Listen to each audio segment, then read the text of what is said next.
السلام علیکم دوستو کسی نے کیا خوب کہا تھا کہ قدرت کی بناوٹ کا بھی ایک قاعدہ ہوتا ہے، دیر سے قسمت کھولنے والوں کا دوگنا فائدہ ہوتا ہے۔ اسی لیے اگر تمہیں لگتا ہے کہ اب بہت ہو چکا، اب اور محنت اور برداشت نہیں ہوتا، اپنی محنت کا پھل ملتا تو کہیں نہیں دکھ رہا ہے، تو دوست سوچ، کامیابی دنیا کے صرف 2% لوگوں کے حصے میں ہی کیوں آتی ہے؟ باقی لوگ فیل کیوں ہو جاتے ہیں؟ باقی لوگ ہار کیوں مان جاتے ہیں؟ کیونکہ لوگ صبر نہیں کرتے، صبر کے ساتھ محنت نہیں کر پاتے۔ لوگ چاہتے ہیں کہ جو انہیں چاہیے وہ انہیں جلدی جلدی مل جائے، 1 سال 2 سال 3 سال میں ہی مل جائے۔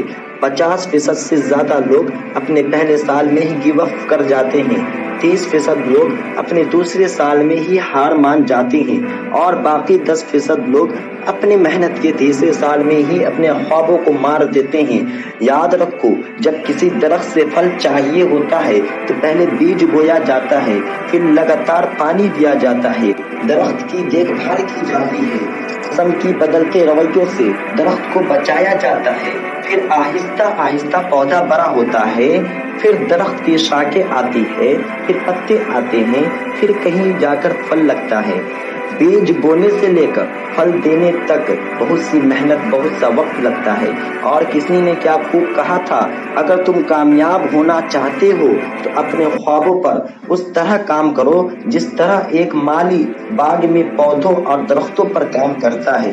اور دوست، کسی نے کیا خوب کہا تھا کہ سوچنے والا جانتا ہے کہ آج وہ جہاں ہے وہ وہاں اس کے خیالات، اس کی سوچیں لائی ہے۔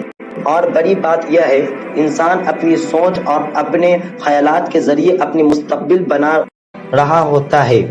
اور آج کے لوگوں کی سوچ یہ ہے کہ اگر اس سے 2 لاکھ سے کوئی کام کرنے کا مشورہ دو تو کہیں گے بہت رسک ہے۔ اگر اسی 2 لاکھ سے آئی فون لینا ہو تو کوئی رسک نہیں ہوتا۔ اور اگر کوئی کسی کو نیا کچھ سیکھنے کا مشورہ دے تو کہتے ہیں کہ کاش میرے پاس اتنا وقت ہوتا۔ لیکن اگر کسی کو نئی مووی دیکھنے کو کہو تو وقت ہی وقت ہوتا ہے۔ اسی لیے خود کو بدلو، اپنے آپ کو بدلو، کیونکہ اگر وقت نے بدلا تو بہت تکلیف ہوگی تمہیں۔